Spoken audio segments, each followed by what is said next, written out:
Although Andretti doesn't have the green light from FOM yet, they are working hard on their first F1 car.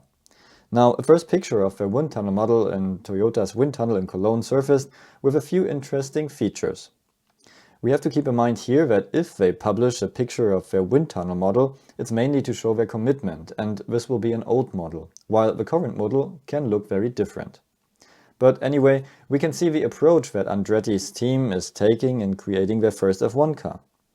If you start such a project, it makes sense to copy another car, to have a good basis, and to shortcut your own aero development. And of course, you copy the fastest car on the grid, which is Red Bull at the moment. The first thing we note is the support tower on the nose to reduce front wing bending. Usually you want to avoid something like this because it disturbs the air and won't be there in reality, so it's creating correlation issues. But if you had problems with front wing bending or oscillations, you need such a support. The front wing itself has quite a big frontal area and angled outwashing elements at the sides. They use 9 sky hooks on every side, and the upper ones are designed to create more outwash. The nose is relatively thick, which gives you a larger cross-sectional area, and that makes it easier to pass the crash test. Good choice for a new team. The front suspension has a typical anti-dive geometry and pull rods. At the rear suspension they use push rods, which is good to have more space for a larger diffuser. The side pods are very similar to an older Red Bull spec with huge lower lip, large undercut and large downwashing side pods. They also have this bubble in the middle and left a flow path for the undercut flow underneath the big vertical wall to keep the front wheel wake outboard.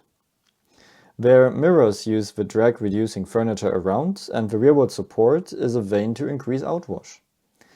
Interesting to see is the ride height, which is very close to the ground at the back.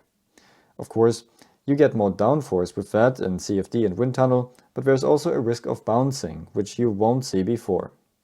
At the rear, we have a single rear wing pillar and an interesting flap rollover into the main plane. And they showed us a roll hoop design. The reason is, the roll hoop doesn't change the car's performance very much. So it looks like Andretti took a promising approach for their first F1 car, but the current model might look very different. So what do you think of their first model? And shouldn't they be allowed to enter F1 now? Let me know in the comments below, and if you want to be part of F1 and work in the technical development of F1 teams, check out my online career accelerator program. It's an intensive 6-week course which helps you to prepare yourself for a career in F1 with CATIA V6 licenses and lots of valuable knowledge you can only get from people who worked in the industry. The first people who finished this course are already working in F1's aero departments, so you could be the next one. Check out the course with the links below and make sure you state that you found the course through my YouTube channel. See you at the next one.